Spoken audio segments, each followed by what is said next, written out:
Suatu hari di Prancis, terlihat upacara pemakaman baru aja selesai. Ketika acara bubar dan orang-orang pergi, ada satu bocil yang masih terus-menerus menaburkan bunga ke atas makam. Seakan seperti masih belum terima kenapa ibunya pergi meninggalkannya terlalu cepat. Sang ayah kemudian menyuruh si bocil pulang. Di mobil, meski tahu kalau kondisi putranya sedang sangat sedih dan butuh sekali sosok ayah untuk menguatkan, ayah justru malah menyuruh pulang ke rumah duluan karena dia ada jadwal rapat penting di kantor. Tanpa mengeluh sedikit pun, dengan ekspresi dingin, si bocil cuma diam dan menurut. 1 tahun berlalu, di suatu bazar terlihat ada seorang pria bernama Semi sedang sibuk menawarkan barang dagangannya ke para pengunjung. Meski kondisinya disabilitas tak bisa memakai tangan kanan, tapi Semi tak pernah meminta-minta. Dia jago banget jualan. Walaupun barang yang ditawarkan barang aneh, yaitu teko berkepala 2, tapi gara-gara pinter ngomong, hari itu dagangan Semi laris manis. Sayangnya di tengah jual beli, mendadak beberapa petugas polisi datang menyita seluruh barang dagangan Semi karena dianggap barang impor ilegal. Sepulangnya ke apartemen, Semi pusing memikirkan bagaimana cara melunasi hutangnya sebesar 3.000 euro, sedangkan semua uang tabungannya sudah dia gunakan untuk mengimpor ratusan teko berkepala 2 tadi dari luar negeri. Semi kecewa kenapa polisi tega menghukum pedagang kecil sepertinya. Tak lama kemudian istri Semi bernama Alice pulang. Setelah mendengar cerita suaminya, Alice shock. Padahal mereka sedang butuh sekali uang untuk merenovasi apartemen sekaligus untuk biaya kelahiran anak pertama mereka. Keesokan harinya di rumah yang sangat megah, terlihat si bocil dan ayah sedang sarapan bareng. Si bocil bernama Alex, sementara ayahnya bernama Philippe. Philippe di situ bertanya, Alex mau minta hadiah apa untuk ulang tahunnya yang ke-11 besok. Dengan dingin, Alex menjawab dia tak mau apa-apa. Semenjak sang ibu meninggal, senyum di wajah Alex seakan telah hilang. Tak ada satupun hal di dunia ini yang bisa membuat Alex tertarik. Dia selalu menyendiri, tak punya teman, tak punya keinginan. Di sisi lain, di kantor agensi penyalur pekerjaan, Semi bertanya pada staf di sana apakah ada lowongan kerja yang bisa menerima orang disabilitas sepertinya. Waktu memeriksa daftar lowongan, ada satu lowongan yang cocok untuk Semi, yaitu satpam mall. Tanpa pikir panjang, Semi pun mengambil lowongannya. Dan malam itu juga, di shift malam, Semi langsung bekerja.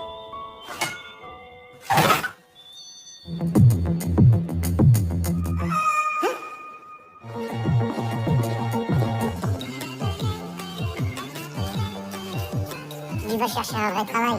Il payera. Vous êtes vraiment cool, hein, c'est ça que j'apprécie. Allô, les routiers, quelqu'un m'entend? Non, monsieur, je l'ai vu.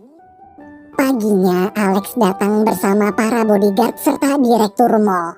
Direktur mall berkata kalau hari ini Philippe telah menyewa seluruh mall khusus untuk Alex sebagai hadiah ulang tahunnya.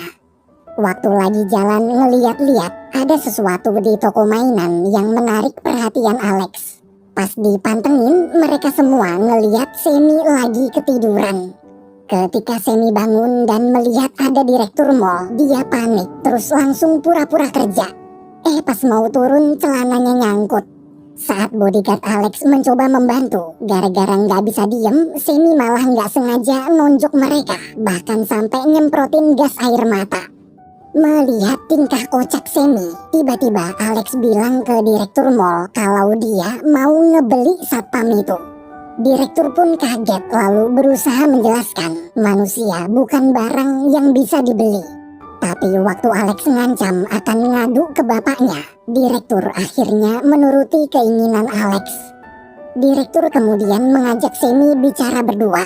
Dia menawarkan Semi kerja lembur menemani Alex main seharian dengan bayaran 1.000 euro atau 16 juta rupiah.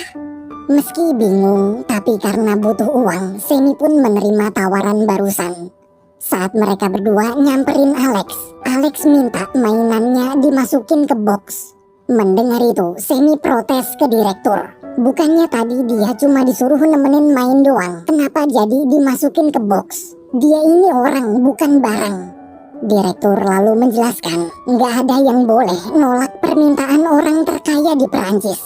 Asal Semi tahu, bocil itu adalah bos dari segala bos. Berapapun uang yang Semi minta, pasti dia kasih, asalkan Semi mau dimasukin ke box. Semi di situ bilang, buat ngelunasin utangnya, dia butuh uang 3.000 euro.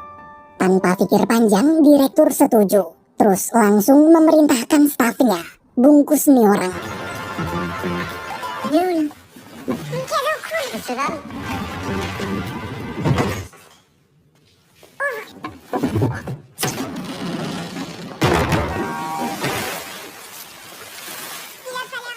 Ketika keluar dari box, Semi kagum melihat kamar Alex. Pintunya bisa kebuka otomatis, koleksi mainan yang sangat banyak, dan dekorasi kamarnya canggih banget, seperti berada di luar angkasa. Alex kemudian mengajak Semi turun ke ruangan bawah. Karena kebanyakan nanya, si bodyguard botak lalu melemparnya ke perosotan. Di bawah, lagi-lagi Semi kaget, ternyata Alex punya ruangan time zone sendiri. Di tengah kekaguman, Alex mengajak Semi main hoki meja. Awalnya Alex menang 2-0, tapi pas Semi mulai serius, dia berhasil balikin skor dan menang 2-3. Karena kesal, Alex pun ngajak Semi main yang lain.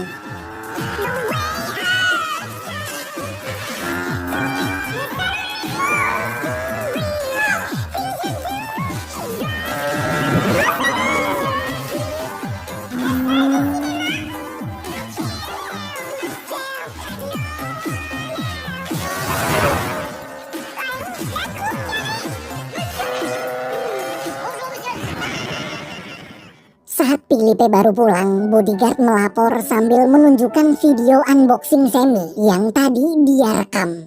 Melihat anaknya memperlakukan orang lain seperti mainan, Filipe pun menyuruh si bodyguard menghapus videonya. Jika sampai rekaman video itu tersebar, bisa gawat. Di dalam, waktu Semi dan Alex lagi main polisi-polisian, Filipe datang menyapa lalu mengajak makan bareng. Di meja makan, meski segalanya terlihat mewah, namun Semi bingung kenapa suasananya sepi banget. Bahkan Filipe udah makan duluan tanpa bilang selamat makan. Ketika mencicipi makanannya, Semi sampai nangis saking enaknya. Dia tak menyangka bagaimana bisa Filipe dan Alex makan makanan seenak ini setiap hari, tapi keluarga mereka kelihatan tak bahagia. Selesai makan, pelayan membawakan kue, lalu Filipe mengucapkan selamat ulang tahun. Semi makin bingung, jangankan tepuk tangan, senyuman aja nggak ada. Setelah merayakan ulang tahun Alex, di luar Semi menandatangani surat pernyataan untuk tak memberitahu kejadian hari ini pada siapapun, lalu mengambil bayarannya. Waktu mau pulang, mendadak Filipe memanggil. Filipe meminta Semi tetap tinggal dan menemani anaknya main. Ia cerita, semenjak ibunya meninggal, Alex berubah jadi anak pemurung. Tak ada satu hal pun di dunia ini yang bisa membuat anaknya tertarik. Padahal dia sudah berusaha membelikan berbagai macam hal. Meski menjadikan orang sebagai mainan adalah hal aneh, tapi baru kali ini dia melihat Alex tertarik pada sesuatu. Sayangnya, Semi menolak karena tugasnya di sini telah selesai.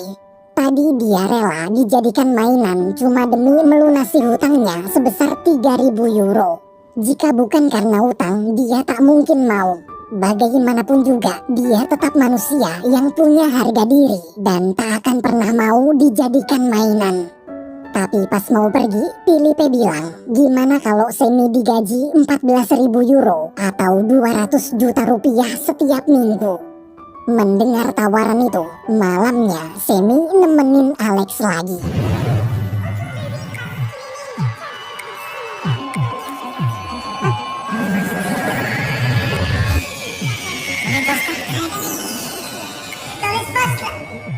Melihat kecanggihan hologram di kamar Alex, Semi begitu kagum. Alex di situ sedang membuat video untuk channel YouTube-nya. Selesai mengupload video, Alex lalu naik ke kasur dan tidur. Waktu tahu kalau kasur Alex bisa melayang, Semi kebingungan. Setelah lampu kamar dimatikan, karena tak bisa tidur, Semi pun jalan-jalan keluar. Saat baru turun tangga, dia merasa aneh. Kenapa ada toilet di depan pintu utama? Pas mau ngencing, tiba-tiba Filipe muncul. Filipe bilang barang yang mau Semi kencingin itu bukan toilet, tapi karya seni senilai 2 juta euro atau 32 miliar rupiah. Filipe lalu mengajak Semi melihat-lihat koleksinya. Ada patung zebra nyungsep senilai jutaan euro dan barang-barang aneh lainnya. Sambil jalan, Semi cerita, sekarang istrinya sedang hamil besar, mungkin sebentar lagi akan melahirkan. Semi bertanya pada Filipe, bagaimana rasanya saat pertama kali menyaksikan bayinya lahir ke dunia. Mendengar itu, Filipe hanya menjawab, dia tak merasakan apapun. Baginya, menjadi seorang ayah tak semudah yang dibayangkan. Menjadi ayah sangat sulit. Pagi hari, waktu baru bangun, pelayan memberitahu kalau hari ini Sam boleh pulang dulu untuk mengambil baju-bajunya di rumah. Semi kemudian diantarkan supir. Sesampainya di apartemen, para tetangga berkumpul menyambut kedatangan Semi. Semi ini memang terkenal baik pada semua tetangganya. Melihat dia datang naik mobil mewah, para tetangga jadi makin heboh. Dalam apartemen, Alice ngambek kenapa suaminya menghilang 2 hari tanpa kabar. Karena sudah tanda tangan surat perjanjian untuk tak membocorkan kejadian di rumah Alex, Semi pun terpaksa mengarang cerita bohong. Namun meski sudah berkali-kali dijelaskan kalau dia dapat pekerjaan baru, Alice masih tetap tak percaya. Ketika melihat suaminya pakai baju bagus, wangi dan mendadak mengemasi barang-barang, Alice nangis. Dia yakin suaminya pasti selingkuh. Semi lalu pamer. Dia memerintahkan supir buka tutup pintu mobil. Si supir pun buka tutup pintu mobil sesuai perintah. Semi cerita sekarang dia punya banyak anak buah. Tapi Alice masih belum percaya. Bisa aja supir itu teman yang udah diajak kerjasama. Oke, Semi kemudian memerintahkan temannya buka tutup pintu mobil kayak si supir tadi. Itulah bedanya teman sama supir. Karena masih belum percaya juga, Semi lalu menunjukkan cek senilai 10.000 euro sebagai bukti kalau dia benar-benar kerja dan dapat gaji. Semi menyuruh Alice beli apa aja yang dia mau pakai uang itu. Pokoknya habisin sesuka hati. Mendengar ucapan suaminya, Alice akhirnya tersenyum percaya. Sore hari, waktu mau balik kerja, Semi kaget melihat Alice dan para tetangganya sedang demo. Mereka demo sambil meneriakkan nama Filipe. Ternyata para tetangganya itu adalah mantan karyawan di salah satu pabrik Filipe yang baru aja di PHK. Beruntung mereka semua belum tahu kalau sekarang Semi kerja di rumah Filipe. Setelah menyapa, Semi pun lanjut jalan. Di time zone pribadi, ketika sedang santai, Semi bertanya pada Alex, besok mau main apa lagi? Dengan santainya, Alex bilang besok dia ingin main kejar-kejaran. Besok Semi akan jadi kelinci, dan dia harus lari dari kejaran anjing pemburu. Anjing yang Alex maksud adalah anjing sungguhan. Mendengar itu, Semi langsung menemui asisten Filipe lalu protes. Dia di sini memang dibayar untuk jadi mainan Alex, tapi dia tak sudi jika sampai dijadikan mainan anjing. Apa yang Alex minta sudah keterlaluan. Bocil itu anak manja tak punya adab. Pantes saja selama ini tak ada orang yang mau berteman dengan Alex. Tanpa sadar, dari lantai atas, Alex mendengar seluruh ucapan Semi. Keesokan paginya, demi pekerjaan, walaupun berat, Semi terpaksa tetap menuruti keinginan Alex. Namun ketika dia ditembaki dan digigit anjing-anjing, Semi akhirnya menyerah. Ia muak dengan semua permintaan aneh Alex. Mulai detik ini, dia memutuskan berhenti.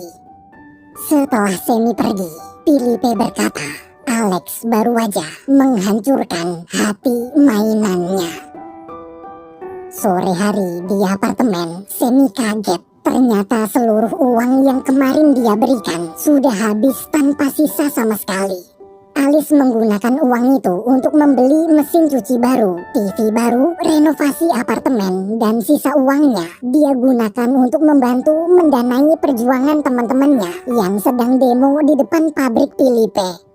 Mendengar cerita barusan, Semi terdiam lemas. Malamnya ketika istrinya tidur, Semi merenung. Sekarang uangnya sudah habis, padahal sebentar lagi bayinya lahir. Di tengah renungan, tiba-tiba Semi melihat bayi dalam perut Alice seperti bergerak. Demi si bayi, esok hari Semi akhirnya memutuskan menelan harga dirinya dan merelakan diri untuk dijadikan mainan Alex lagi. Dalam kamar, waktu Semi menyapa, Alex terlihat masih ngambek. Agar suasana mencair, Semi pun mengajak Alex main. Aduh. Tu me faire le malin. Alors là, t'aurais jamais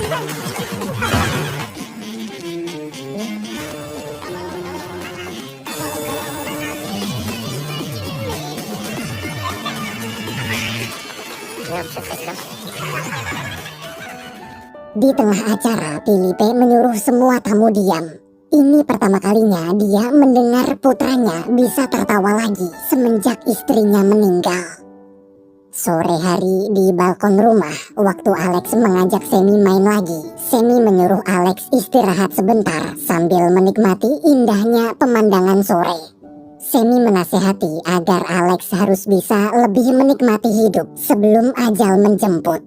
Mendengar kalimat barusan, Alex seperti mengingat sesuatu, kemudian lari ke hutan. Ketika Semi mengejar, ternyata di tengah hutan ada rumah pohon. Di atas, Alex murung sambil terus memandangi foto sang ibu. Alex cerita ke Semi, sebenarnya alasan dia marah pada ayahnya adalah karena dulu waktu ibu sakit parah dan divonis dokter tak akan bisa sembuh. Bukannya membiarkan tetap di Perancis, ayah justru malah membawa ibu berobat ke rumah sakit luar negeri. Akibat keegoisan Philippe dan gara-gara terpisah jauh di luar negeri, Alex jadi tak sempat menemani detik-detik terakhir ibunya meninggal. Melihat kesedihan bocil itu, Semi mencoba menghibur. Semi cerita setiap kali merasa sedih, biasanya dia selalu menghabiskan waktu membaca buku kesukaannya yang berjudul Kesatria Pohon. Walaupun ceritanya terkesan cerita anak-anak, tapi cukup seru untuk dibaca orang dewasa. Ia lalu menceritakan bagaimana kisah si Kesatria Pohon dalam buku itu. Mendengar cerita Semi, Alex akhirnya tersenyum lagi. Agar tak sedih berlarut-larut, mereka berdua kemudian main kesatria-kesatriaan. Bonjour, de la bouillabaisse, le sauvage, le cheval, des mers du Pacifique, je vous conforte.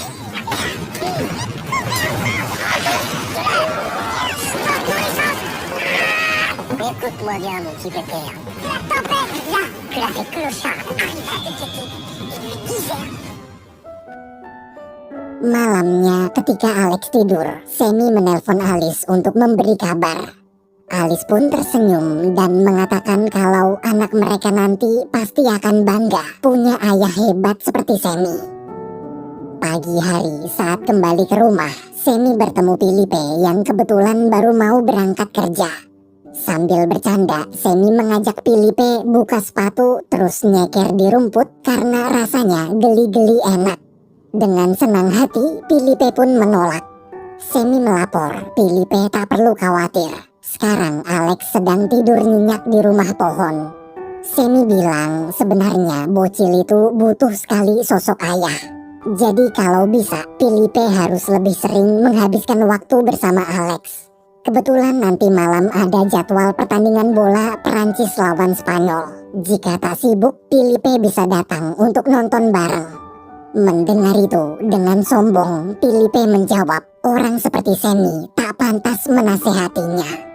Melihat sifat keras kepala Philippe, Semi cuma bisa istighfar. Sore hari di kantor saat sedang rapat, Filipe terus melamun. Ia kepikiran ucapan Semi tadi pagi.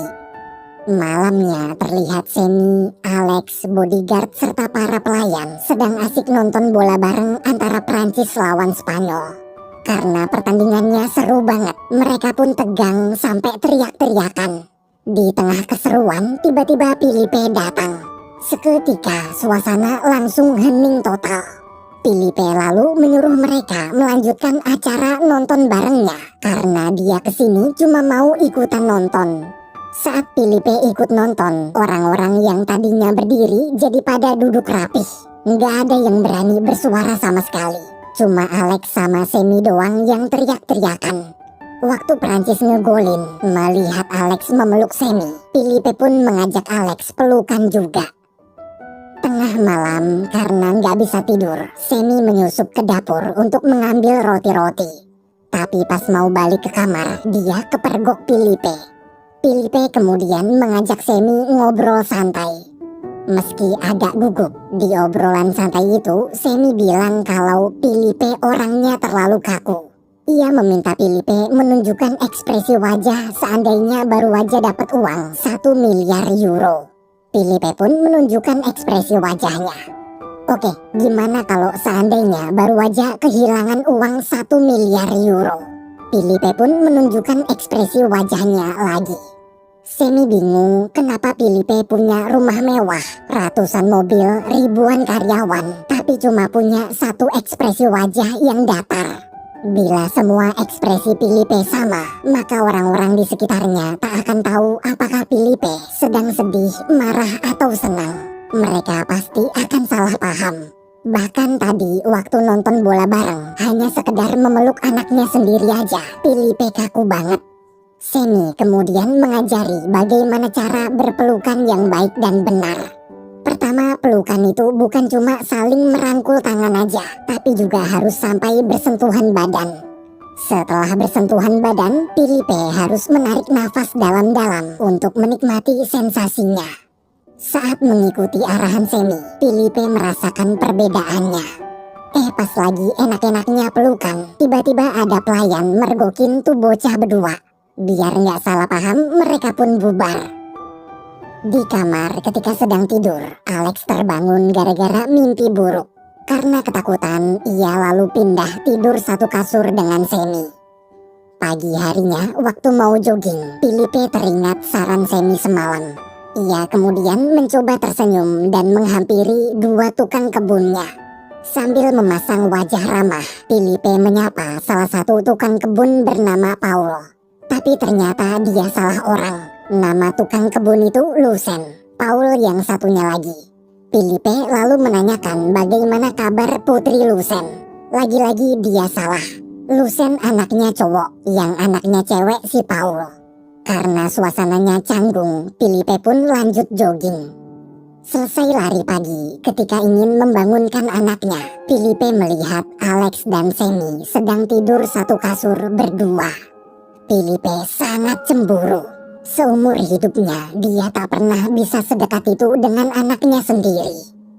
Tak lama kemudian, setelah Semi bangun, dia iseng mencoba memainkan piano yang biasa dimainkan almarhum Ibu Alex saat masih hidup. Melihat sikap kurang ajar Semi, apalagi masih merasa cemburu soal tadi, Filipe pun marah besar.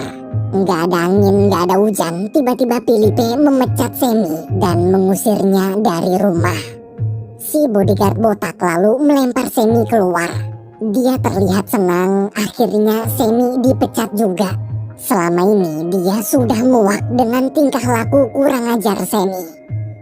Tak lama kemudian di tengah jalan, dari belakang Alex menyusul Semi naik mobil mininya. Alex bilang jika Semi pergi, maka dia juga akan pergi. Meski Semi sudah berusaha menyuruh Alex pulang, bocil itu tetap memaksa ikut. Mau nggak mau, Semi pun mengajak Alex ke apartemennya.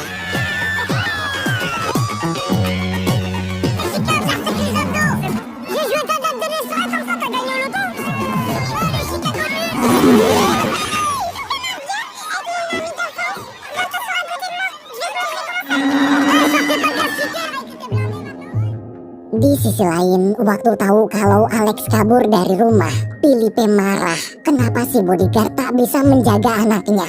Saking marahnya, detik itu juga si bodyguard pun dipecat.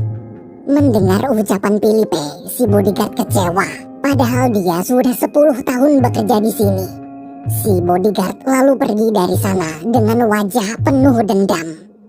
Sementara di apartemen, Semi memperkenalkan Alex ke istri, teman, serta tetangganya. Ketika Alice sedang kerepotan, dengan sigap Alex membantu. Semenjak kehadiran Semi, sifat bocil manja nggak tahu diri itu sekarang kelihatan sudah mulai berubah lebih baik. Di meja makan, Semi menuangkan teh menggunakan teko berkepala duanya. Melihat teko unik Semi, Alex kagum. Alice lalu bertanya tentang keseharian Alex. Karena takut pekerjaannya ketahuan, Semi buru-buru membawa Alex keluar. Di luar, wajah Alex begitu bahagia.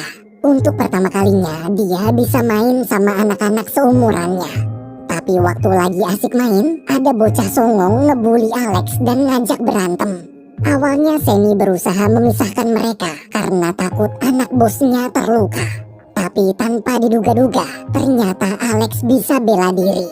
Setelah menghajar si bocah songong, Semi mengajak Alex kabur. Di atap apartemen, mereka berdua menikmati indahnya pemandangan sore bersama. Nggak tahu kenapa, pemandangan sore di tempat sederhana ini bagi Alex terasa jauh lebih indah dibanding pemandangan di balkon rumah mewahnya. Di tengah perbincangan, Semi memberikan buku yang kemarin dia ceritakan, yaitu buku berjudul Kesatria Pohon. Semi mengatakan Alex boleh menyimpan buku itu sebagai hadiah ulang tahun darinya. Alex sangat senang. Hadiah buku sederhana ini adalah hadiah ulang tahun terbaik dalam hidupnya. Setelah puas menghabiskan waktu bersama, Semi lalu mengantarkan Alex pulang sebelum larut malam. Namun di depan gerbang apartemen, mendadak Philippe bersama para bodyguardnya datang membawa paksa Alex masuk ke mobil dan mengancam Semi agar jangan pernah berani-berani mendekati Alex lagi. Melihat si bocil pergi, Semi sedih. Namun dia yakin Alex pasti akan tetap bisa bahagia dengan atau tanpa kehadirannya.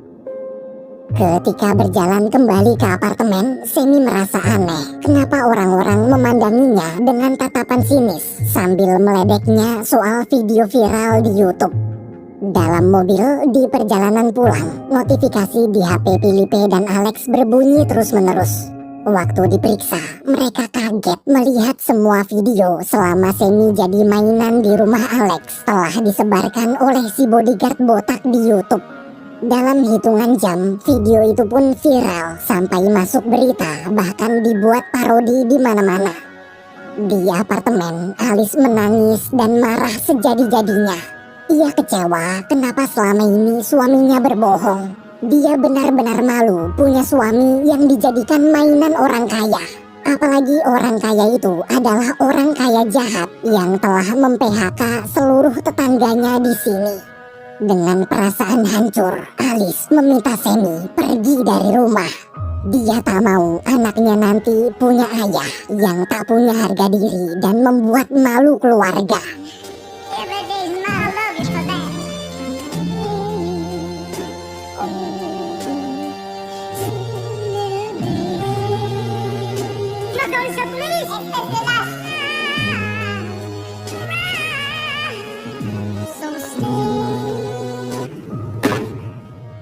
Di rumah Philippe, semua karyawan menonton demo besar-besaran di TV. Para warga, terutama tetangga Semi, marah. Mentang-mentang kaya, tak hanya mem-PHK ratusan karyawan, Philippe bahkan sampai tega menjadikan manusia sebagai mainan anaknya. Malam hari di apartemen, Alice merasa bersalah. Di situasi seperti ini, dia harusnya bisa lebih menguatkan suaminya, bukan malah mengusir dari rumah. Alice sadar Semi melakukan ini pasti hanya untuk mencari uang demi membahagiakan dia dan bayinya. Pagi hari di rumah pohon, Philippe datang memanggil-manggil Alex dan menyuruhnya segera turun. Filipe bilang nanti sore dia ingin liburan ke Jepang, lalu meminta Alex ikut. Awalnya Alex hanya diam, namun setelah merenung, dia akhirnya menjawab. Jika ayah mau dia ikut pergi ke Jepang, maka dia minta satu permintaan. Siangnya, Filipe mengundang semua demonstran datang ke rumah, kemudian memberitahu bahwa Alex telah memintanya untuk membatalkan keputusan PHK perusahaan. Sebagai ayah, Filipe pun mengabulkan permintaan anaknya itu. Jadi mulai besok semua demonstran yang terkena PHK bisa kembali bekerja. Mendengar berita barusan, seluruh demonstran bersorak gembira. Di tengah kegembiraan, Alice marah. Kenapa mereka semua cuma mementingkan diri mereka sendiri seakan lupa dengan kondisi Semi? Kemarin mereka membenci Semi karena dianggap pengkhianat gara-gara bekerja untuk Filipe. Sekarang mereka menyorakkan nama Filipe tapi melupakan Semi. Alice sangat kecewa. Waktu lagi marah-marah, tiba-tiba perut Alice mules ingin melahirkan. Orang-orang pun panik lalu bergegas mengantarkannya ke rumah sakit. Setelah mengabulkan permintaan putranya, Filipe dan Alex kemudian berangkat ke Jepang. Di perjalanan menuju bandara, Filipe berkata jika sudah besar nanti Alex akan menjadi penerus perusahaannya. Alex menjawab seandainya harus meneruskan perusahaan, dia tak mau jadi seperti ayahnya. Untuk apa jadi orang yang punya segalanya dan mampu mengirim ibu berobat ke rumah sakit terbaik di luar negeri, tapi justru malah memisahkan ibu itu dengan anaknya di rumah. Hingga akhirnya si anak tak sempat menghabiskan waktu bersama di momen-momen terakhir dalam hidup ibunya. Mendengar ucapan Alex, dari lubuk hati terdalam, Filipe minta maaf karena dia telah gagal menjadi ayah yang baik. Di tengah keheningan, Alex berkata, gara-gara sifat egois ayah, mungkin nanti Semi juga akan sedih dan menyesal karena tak sempat menyaksikan momen-momen kelahiran bayinya. Filipe pun tertampar. Ia lalu menyuruh si supir putar balik menuju rumah sakit. Di rumah pohon, pelayan dan anak buah Filipe teriak memanggil-manggil Semi. Mereka diperintahkan Filipe untuk menjemput dan mengantarkan Semi ke rumah sakit secepat mungkin. Ternyata dari kemarin, diam-diam Alex menyembunyikan Semi di rumah pohonnya. Waktu tahu istrinya ingin melahirkan, Semi buru-buru berangkat.